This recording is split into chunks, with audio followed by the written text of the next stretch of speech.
The Belmont Hotel's ballroom was filled almost to capacity, with tables covered in crisp white tablecloths, floral centerpieces, and elegant silver and porcelain services. There were already more than 200 guests, men in dark blue or gray suits with gold cufflinks, shiny black shoes, and silk ties, women in expensive dresses with sequins and bows, with slits exposing exactly that part of the legs or neckline that is necessary for to outshine your rival, whoever she may be. Guests, many of whom were already in various stages of intoxication, milled around, forming small groups to talk and laugh, sipping drinks, pointing out new guests, and greeting them as they entered the room. The ballroom was filled with banners announcing the annual spring banquet of Prairieland Securities, a fairly large and successful financial company that was having a very good year. Nearly every head office employee was expected to attend the banquet, eat and drink, socialize and celebrate, and listen to speeches about how well the company was doing and how grateful they should be to work in such a fast-paced environment. Company. A little over 15 minutes before the start of dinner, as guests were just beginning to take their places at the tables, there was a slight excitement in the room when Frank Portis entered the room. Frank was widely known as the most flamboyant and aggressive of the employees, a man who in the next few months would likely be announced as the division's youngest leader. Tall, muscular, with an olive complexion, short dark hair, and sharp, well-defined features, he was handsome by almost any standard. But the attention he attracted had more to do with who he came with.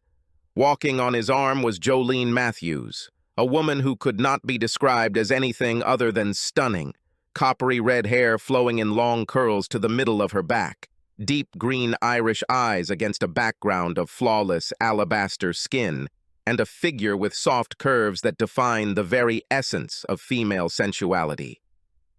She wore a black evening dress with forest green trim that tastefully accentuated her curves, and an elegant pearl necklace that separated her perfect body from her perfect face. Everything about her screamed for attention, and as if on cue, men and women stopped abruptly to admire her beauty as she and Frank paused briefly at the entrance before they plunged into the heart of the ballroom. Somewhere near the stands, a huge bear-like man with long, dark brown hair and a wild, bushy beard waved at Frank, getting his attention. Frank turned to Jolene and pointed to the bear. "Hey, there's Paul. Why don't you go that way and I'll get something to drink? Is white wine okay?" Jolene nodded, flashed a fluorescent smile, and headed toward the entrance of the ballroom, while Frank headed toward the bar, navigating a daunting obstacle course of tables, waiters, and guests.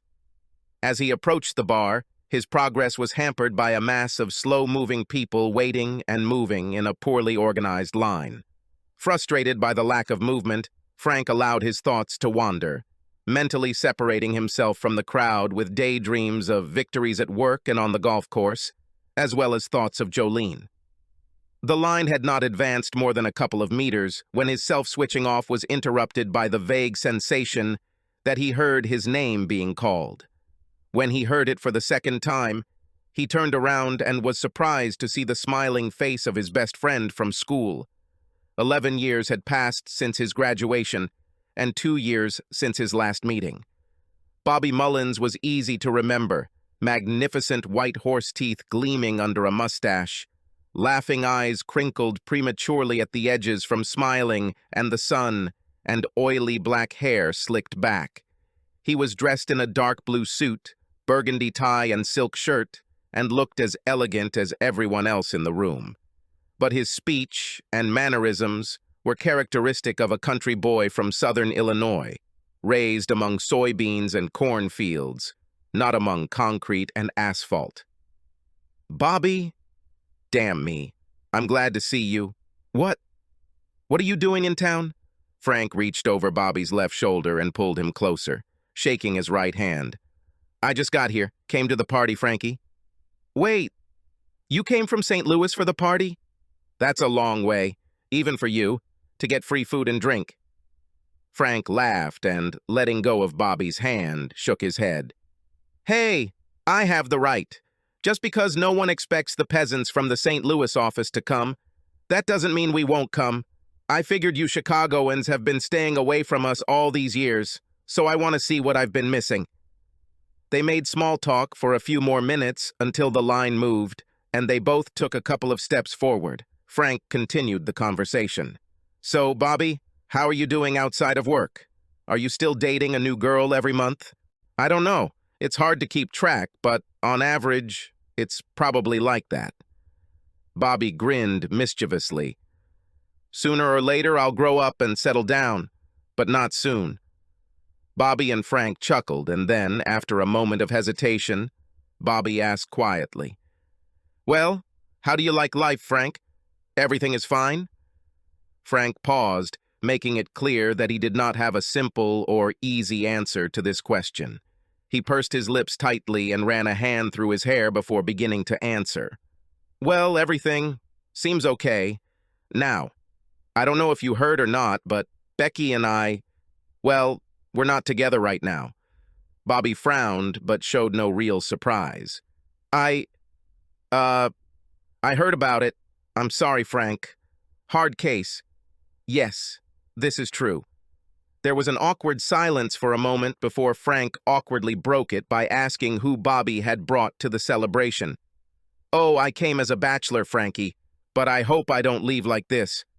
Bobby's eyes sparkled as he said this, and when he finished, he smacked his lips and raised his eyebrows defiantly. Typical, Frank said, shaking his head. Some things never change.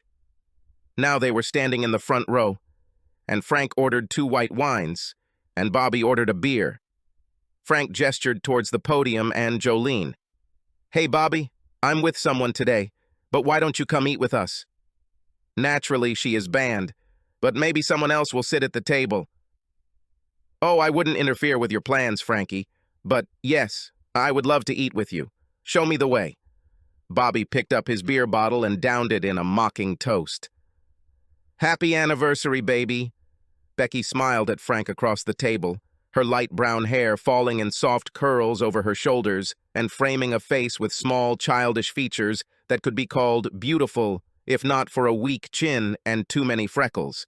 She was wearing an elegant black dress, her left hand unconsciously fingering the string of pearls around her neck that Frank had given her, and her right hand raising a glass of champagne in a toast.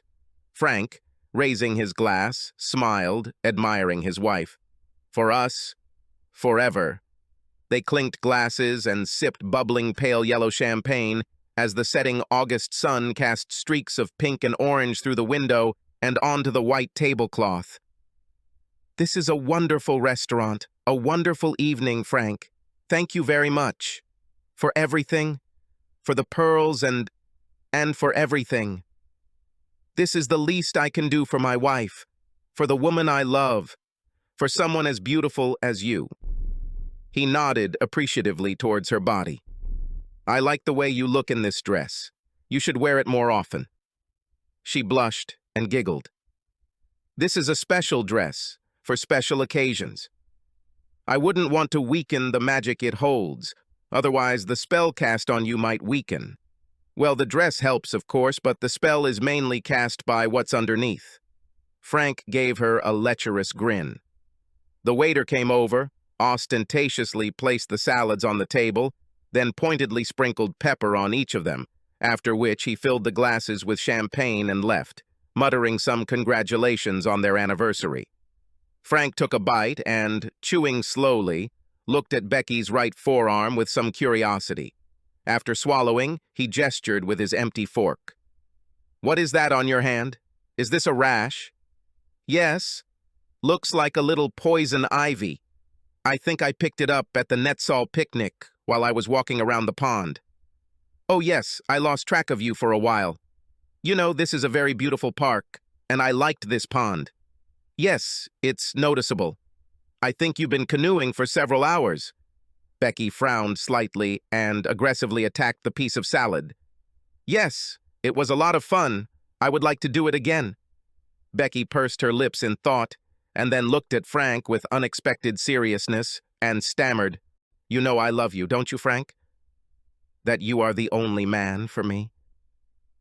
The unexpected decisiveness of Becky's statement took Frank by surprise and slightly puzzled him.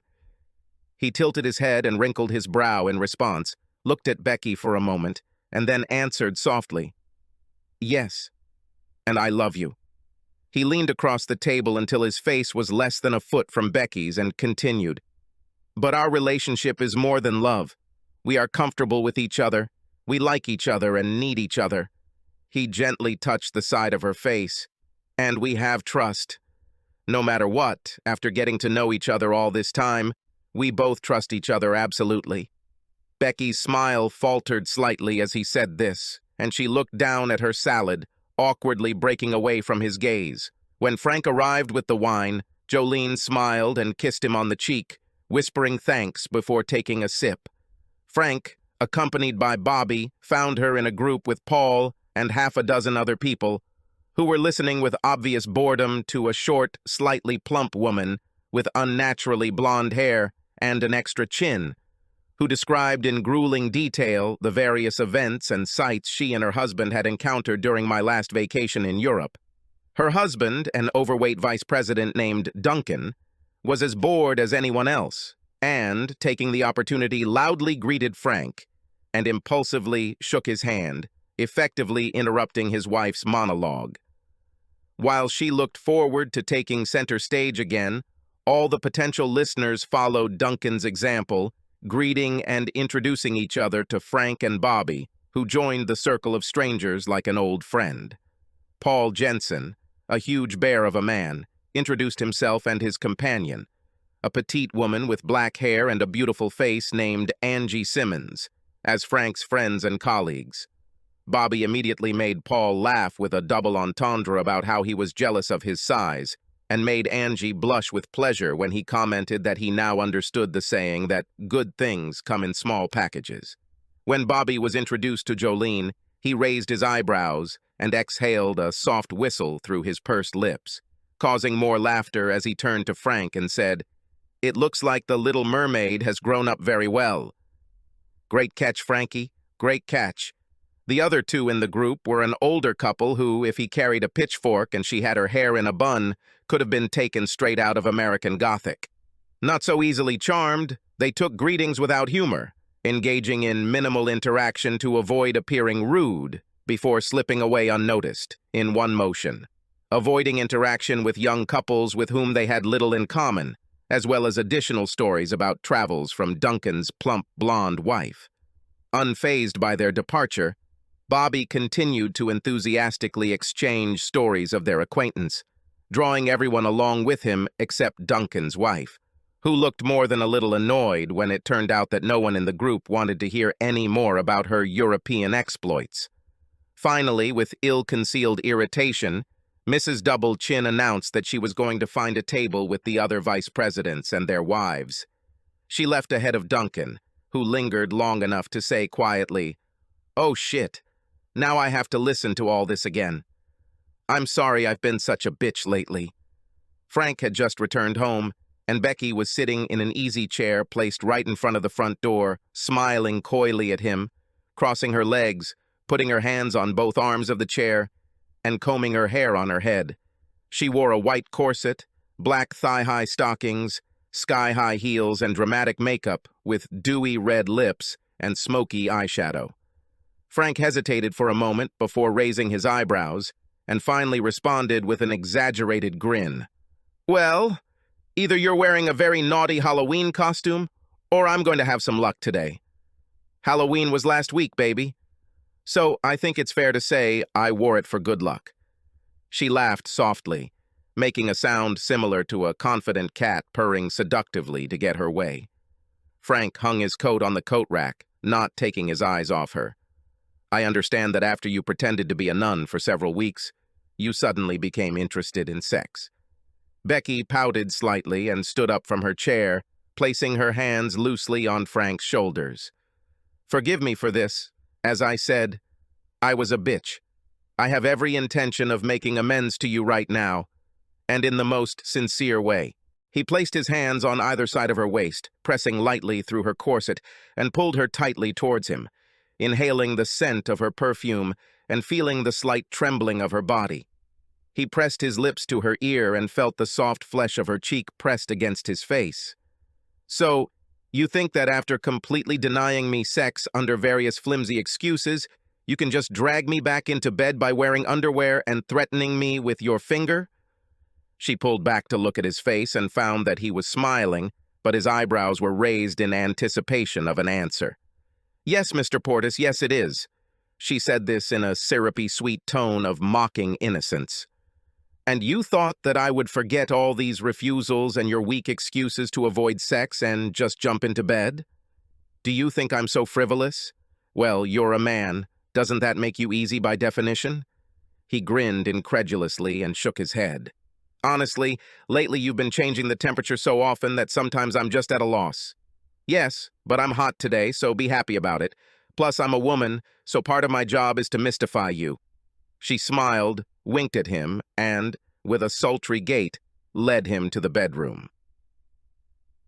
30 minutes later, Becky and Frank, naked, covered in a thin layer of sweat, with clothes scattered haphazardly on the floor, were kissing desperately and aggressively. Frank silently grabbed Becky by the shoulders, pushed her onto her back, spread her legs with his right thigh and moved on top of her.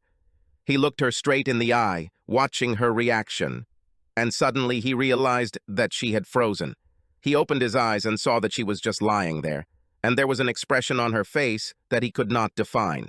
Disappointment? Boredom? Abstraction? Somewhere else? What had started out as a passionate sexual encounter suddenly turned into something that could not be adequately described, and he felt a burning sense of disappointment and dissatisfaction. She turned away without a word, curling into a ball and turning her back to him. Frank reached out and touched her shoulder. What's happened? You completely abandoned me in the end. Sorry, I'm probably tired. Her voice was empty, soulless. Tired? Nonsense, Becky. I think you just lost interest. Are you tired of me? Is sex with me really that bad? You got yours. Why are you complaining? She asked, sharply, irritably. Stunned by her behavior, he stared at her back in disbelief for several moments before answering. I don't know what the hell is going on, Becky, but things have to change. This must change quickly. Becky let his words hang in the air for a few moments, and then answered softly, Yes, it is. The group had barely taken a table when bustling waiters began passing around plates of salmon, beef, and chicken, practically throwing the dishes onto the table in a desperate attempt to serve the full house of guests more or less simultaneously. As the waiters rushed to their table, the resulting noise and chaos from clattering plates, flying hands, and rapid-fire questions about food choices made conversation quite difficult. So, Paul, Bobby called loudly, nodding with a smile to the sweating young man who had just placed a plate of chicken in front of him. How long have you been working at Prairie? Paul pursed his lips and thought for a moment, looking at the ceiling. Probably about 12 years old. I went to work straight out of college. I started out in the research department, but about 5 years ago, I was transferred to the small client department, around the time Frank started working. We've been together ever since. Things are going well? Yes, I would say so. Management seems happy. Paul nodded casually in Frank's direction. They seem to think our guy walks on water. Bobby opened his eyes in mock surprise. Wait, what? Can he actually walk on water? I always thought yes. Jolene nodded to the waiter as he placed a plate of salmon in front of her, then looked at Bobby and grinned. Perhaps he has changed since you knew him. Well, it's hard to imagine that he became even more magnificent. In high school, he was always Mr. Wonderful, best in class, the best athlete, the most popular, the most successful. I was only around him to bask in his glory and try to pick up scraps from his table. Frank challenged Bobby, laughing. Maybe you're exaggerating a little. If I remember correctly, you were a good athlete yourself, and those girls you were hanging out with weren't exactly scraps from the table. One of them was a prom queen, and the other, if I remember correctly, was a contestant in the Miss Illinois pageant. Oh, never mind, Frank. Bobby waved his hand dismissively but playfully towards his old friend. The results speak for themselves. One of us went to Northwestern University on a full football scholarship, and then completed an MBA program at USC, and the other went to Eastern Illinois as an undergraduate and barely graduated. Wait, you played football for Northwestern University? Angie suddenly intervened, tilting her head to the side with curiosity. I did not know that. Oh, well, I didn't play. At least not very much. Frank smiled embarrassedly. I sat on the bench for 4 years. I think I played maybe 30 matches in the garbage time.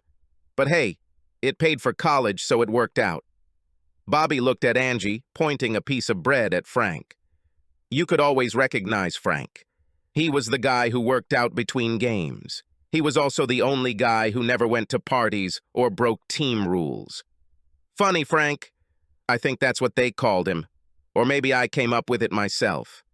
Bobby winked at Frank and laughed. But seriously, are you still Mr. Seriousness? Or haven't you been doing anything for fun lately? Mostly, I'm developing plans to improve Prairie's profitability, which is, of course, a lot of fun. Frank joked, eliciting a deep fog-like laugh from Paul and a few quiet chuckles from the women. No, actually, I still only read or play on the computer, and Paul and I play hops golf and sometimes go to the gym. Frank paused and playfully pointed an accusing finger at Bobby. But you don't understand this because you spend all your time at parties and bars. Maybe someday I'll grow up and be as boring as you, Bobby said with a wide smile, defiantly raising his bottle to take a sip of beer. But to be honest, I can't understand why I need to skip parties and give up drinking. Don't you think you've already drunk enough? The Prairie Land Securities Christmas party was winding down, and Frank and Becky were sitting at the table with Jolene, Paul, and the cute clerk from the accounting department. All three looked away with slight embarrassment from Frank's indignant and angry remark. They knew this was coming. He had been seething for almost an hour now, as she flirted and made intrusive remarks to almost everyone who approached the table, and her flirting worsened as the evening went on and the amount of alcohol consumed. Becky paused mid-drink, carefully placed her cocktail on the table, and looked with obvious irritation at Frank, who made no attempt to hide his displeasure. I'm not driving. What's the difference? She hissed defiantly. You don't have to drive to get into trouble because of drinking. Problems? What problems? Behavior problems, Becky. Don't you like my behavior? I thought I was being friendly. Aren't you always complaining about how, quiet I am? The clerk fidgeted with the growing discomfort caused by the hostile exchange, and now, unable to bear it any longer, she silently stood up and apologized, nodding slightly, and moved away from the desk as quickly as possible. Jolene and Paul felt no less uncomfortable, but they did their best to feign casual indifference to the flaring argument at the other end of the table, which, given the growing tension, they failed. Sensing their unease, Frank lowered his voice to an angry hiss to get his point across. Friendliness is good, Becky, but today you went too far. The way you dragged men onto the dance floor and flirted with them, the jokes and innuendos you subjected us all to, it's just ridiculous. My God, you embarrassed Bob Thomas and Steve Ananias so much in front of their wives with those kisses under the mistletoe that I thought they were going to leave the party early. Come on. You're drunk and everyone knows it, and that's causing problems. You humiliate me, and tomorrow you will be ashamed when, or if, you remember what you did tonight. Ashamed? Am I embarrassing you? Are you embarrassed by your wife? Becky's voice became loud and defiant. Keep it down, Becky. Damn, people are watching. Sorry, I don't want to embarrass you even more than... Jolene could not stand it and interrupted in a soft, even parental voice. You're not yourself right now, Becky. Let me take you to the executive lounge so you can take a nap. Becky turned to Jolene with fire in her eyes. I don't remember talking to you or asking your opinion. It's not your problem, so maybe you'll leave. Okay, Ginger? Stung, Jolene inhaled sharply, as if she had been struck. Look, Becky, I didn't mean... Becky waved off what she was about to say with a wave of her hand. Leave it alone, Jolene.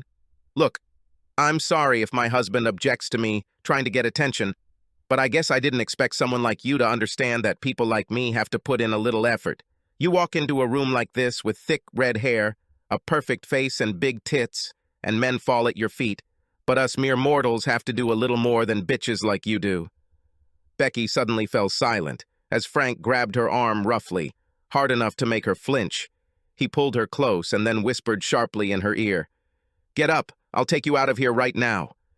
She jumped to her feet as Frank lifted her and half stumbled, half followed him as he dragged her out of the room, pinning her roughly against the wall in the hallway. "I'm tired of your behavior, Becky. I'm over it. It's one thing to be cold, reserved, and sullen at home, but this public behavior, it's already crossing all boundaries, you know." She nodded weakly. "Frank, shut up and listen to Becky because I'm tired of this crap." Frank clenched his jaw and took a few deep breaths before starting again. "If you speak like that to my friend or colleague again, under any circumstances, I will explode. Is it clear?" Becky nodded. "And in particular, if you talk to Jolene like that again, well, you just better not do it, because I'll be incredibly angry and I don't know what I can do. In fact, I don't want you to talk to Jolene at all, under any circumstances, ever. Fine? Never again. So if I hear you talking to her or yelling at her, if she tells me she got a nasty phone call from you or a snide remark at an event or anything at all that upset her, I will come down with rabies, and you won't like the result. Understood?" A tear ran down Becky's cheek, but she refused to answer, only nodded dumbfounded. "Come on, I'll take you home and put you to bed." "Well, tell me," Bobby asked Jolene, continuing to chew a rather rubbery piece of dry chicken. "Here in Prairie, what do you do?" Jolene wrinkled her brow slightly. "I work at Net Solutions." "I see, I understand. But you mostly work at Prairie, right?" "Oh yes, that's probably true. I actually spend a lot more time there than at NetSol. I'm working on a web product, helping create a personal investing web page for Prairie. She pointed to Frank and Paul. "Tell me what features their clients want, and I help implement them on the page. Basically, they are trying to make it easier for small individual investors to trade in their accounts." Bobby finally swallowed, washed it down with a long gulp of beer, and looked back at Jolene. "And how long have you been doing this, making Prairie more friendly to small investors?" he asked, bringing another piece to his mouth. "Oh, God." She tilted her head and rolled her eyes to the left, thinking for a moment. "I think a little over a year. Is that right, Frank?" "About a year?" Frank nodded. "Yes, something like that. We started working together on the initial materials in March of last year, but really got going in early summer." "So you are a programmer?" Bobby asked, chewing. "Not really. I have a degree in graphic design. Basically, I do the layout, trying to make the page user-friendly. I write some code, but the really complex stuff is written by the serious programmers at NetSol." Bobby finished chewing his next bite, wiped his mouth with a napkin, and, tilting his head, looked carefully at Jolene with an expression of gratitude and curiosity. "You know, I swear I've already met you somewhere, but I can't determine where exactly. This is unusual for me because my memory never fails me when I remember the time I spent with a beautiful girl." Frank snorted at his remark, and Bobby's face broke into a huge grin. Jolene shrugged and raised her hands, palms up. "I don't know where we could meet. I have never worked with an office in Prairie. I got my degree from Loyola." "I'm pretty sure I do," Angie offered, giggling. "Surely a lot of guys think they know her." "Jolene is the girl from the NetSol commercial." Bobby leaned back in his chair. "Huh?" "You know, the one in the commercial where some nerd is upset because his business is failing, and then a hot red-haired girl comes along, fixes his web page, and the guy gets rid of his glasses and turns into a super happy, successful businessman." Bobby's eyes opened wide in recognition. "Exactly. I knew I saw you. Hell, I almost wanted to start a failing business just to see if I could get you to come and fix it." Everyone at the table groaned and laughed. Bobby grinned and continued. "So, how did you get into advertising?" "Well, at that time I was helping with advertising, and I was involved in filming a video. They were auditioning actresses. The director saw me and, well, one thing led to another, and I ended up getting the part. You must have worked as a model or something too. I mean, Jolene raised her hands in protest, interrupting Bobby. Oh, I'm too crooked to be a model, Bobby snorted. Where I come from, there is no such thing as a too crooked woman. It's hard to believe you didn't at least try. To be honest, I never thought about it. Netzol advertising is the only thing I did. I think I didn't want to get so caught up in trying to be a model or something like that I lost sight of my career in graphics and ended up on the fringes. Where the hell have you been? It's almost midnight. Becky stood on the porch, her hand on the still open front door, her mouth opening and closing nervously, unable to make a sound, let alone words. She was wearing that black anniversary dress, stockings, high heels, and a lot of makeup. Well, Frank repeated aggressively. I'm waiting for your next excuse again. Really, I'm just dying of curiosity. Why did you show up at this time of night with your makeup ruined in this dress? What did you call it? Your magic dress? Frank took a step toward Becky and raised his eyebrows expectantly, his large frame dwarfing her as she pressed herself against the door. She was breathing in large, frightened, spasmodic breaths, looking around anxiously, desperately trying to avoid Frank's intense and aggressive gaze. To Frank, she had never seemed so small, so vulnerable, and so treacherous. Seriously, Becky, I'm waiting. I want to know. He took a deep breath. Who were you with this evening? Honestly, that's all I need to know, because I have a very, very good idea of what you've been doing. Becky finally closed the door and took half a step towards Frank, shaking her head frantically. No, Frank, it's not what you think, is not... Frank laughed bitterly. Spare me the cliches, please. It can't be anything other than what I think, Becky. Cannot. So just tell me this. Who the hell were you with? That's all I want to know. Frank, no, it's not... I can't tell you. Frank crossed his arms and stared at Becky, taking long, deep, angry breaths through his flaring nostrils. I've had enough, Becky. I'm not an idiot or a weakling. You act weird and guilty all the time. You can barely stand touching me, let alone sex.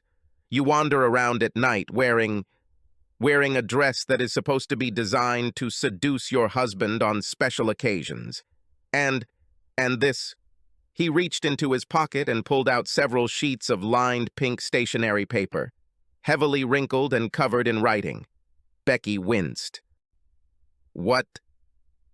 Where did you find... I found this confession at the bottom of a trash can yesterday. I must say that it clarified a lot for me.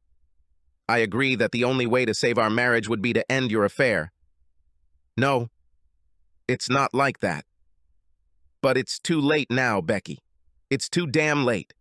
Because I'm done, you know? I don't care who it is anymore. I'm over it. We're finished. Having finished speaking, Frank ran his hand over his throat and, picking up a large suitcase, headed towards the door. Becky tried to grab him, but he pushed her away as roughly as he could without hurting her. Within seconds, he was backing the car out of the driveway and heading to the nearest liquor store as quickly as possible. So, Jolene said, catching Bobby's eye as she peered around the waiter as he filled glasses with water. You probably have some interesting stories about Frank from his time at school. Maybe something Frank forgot to tell us. Bobby laughed and leaned back in his chair, looking thoughtfully at the ceiling. You know, I think I have a couple of such stories. He looked down and smiled, pointing his right hand at Frank. And if Frank is fidgeting there, it's because he knows that I know where the bodies are buried, so to speak.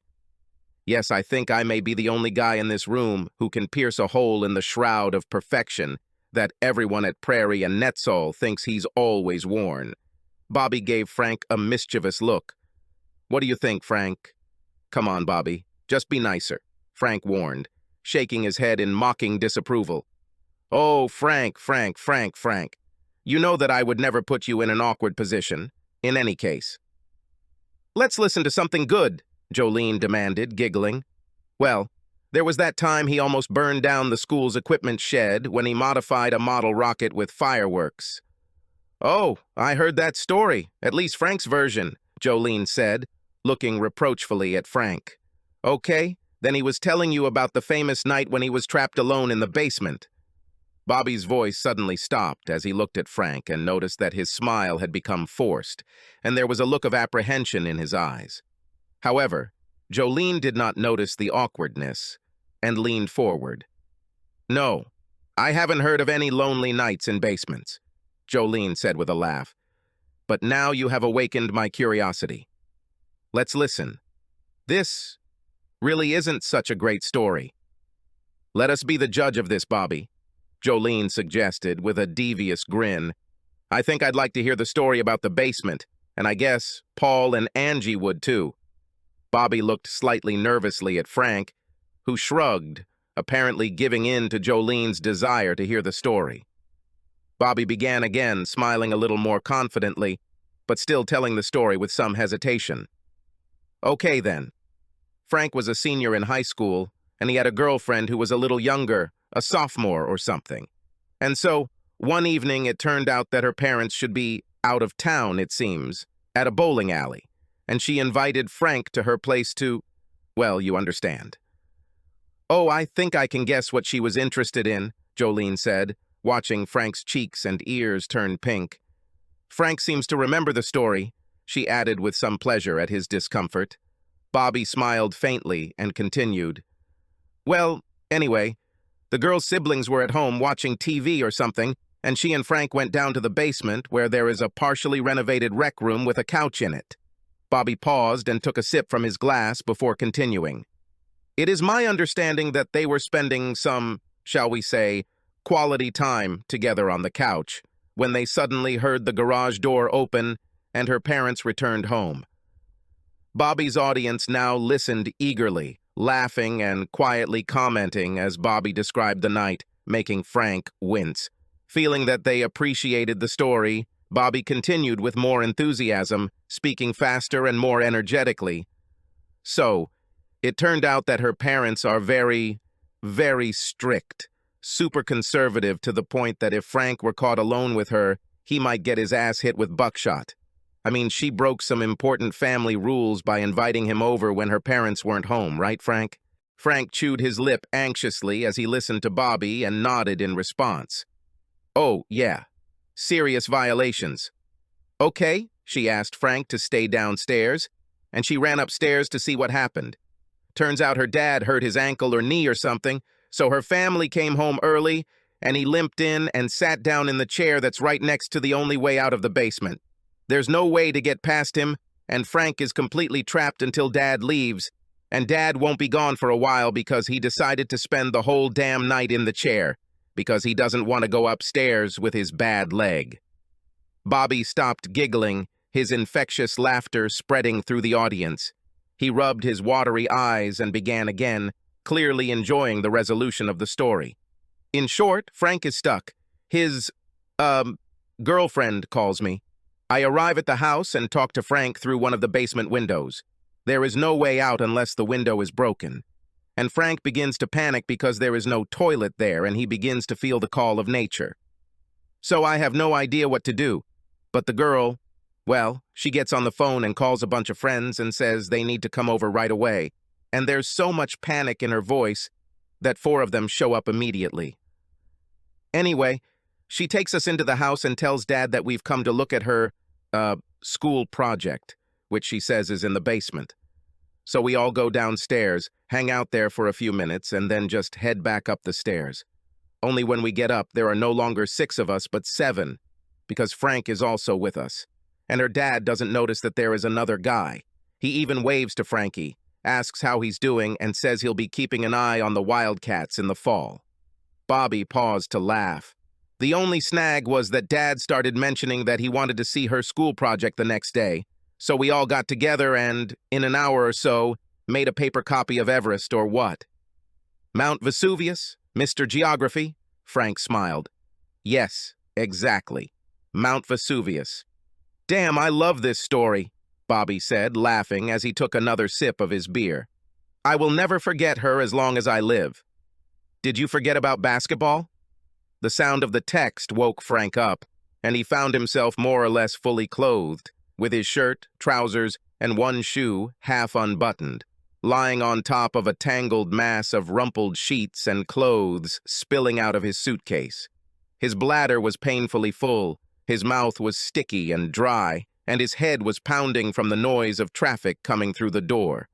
On the bedside table was a quarter-full bottle of scotch and an empty glass, as well as the intruder, a cell phone. He sat up abruptly, grabbed the phone, and fell back onto the bed, hitting his head painfully on the pillow. The cell phone helped him find his way. It was 10 o'clock in the morning, Saturday. He had 17 missed calls and messages. All but one were blocked messages from Becky. It was Paul's message that interrupted his sleep. Squinting painfully, trying to focus on the blurry cell phone remote control, Frank let out a groan and sent a reply message with trembling fingers. Unable to play, cancel. He went to the bathroom to relieve himself and drink some water, and by the time he returned, he had received another text from Paul. What? Where are you? Frank answered. Everything is bad at home. At the Holiday Inn in Schaumburg? Don't tell Becky. I come to you. No, everything is okay. Already coming. 40 minutes and a short nap later, Paul knocked on the door, making a noise that reverberated painfully in Frank's head, causing him to groan and curse. He staggered to the door and opened it quietly to admit Paul, who looked around the room with a mixture of disgust, surprise, and mild amusement as Frank struggled back to the bed. Frank, what the hell? I called your house this morning, Becky answered, but I didn't understand anything she said. She was, well, hysterical. She said something about you leaving her. Frank sat down on the bed, put his head in his hands, and looked numbly at his feet. One shoe was on, the other was off. That's exactly what I did. What did you do? He left her. Frank continued to look at his feet while Paul waited for him to continue, but Frank made no attempt to add to what was being said, the only sound being the noise of the heater and outside movement. Is that all? Won't you tell me anything else? What more? For example, an explanation of why you suddenly left your wife. Did you have a fight or something? Or something like that. Damn, I feel like I'm conducting a police interview with an uncooperative witness. Come on, Frank, what the hell is going on? Frank sat up and stared, unfocused, in the general direction of the half-open curtain and window. Finally, in a sad, robotic voice, he said, She had an affair, Paul. She's been cheating on me for a long time. What? Becky? Is it true? Is it true? Continued in the next video. Subscribe to the channel and click on the bell so you don't miss the second final part. The link to the second part will be in the description of this video below. Subscribe to our channel so that your second chaff doesn't cheat on you, and go ahead and listen to the next story, because this story is nothing compared to the next one. If you're under 18, don't even think about listening to the next one.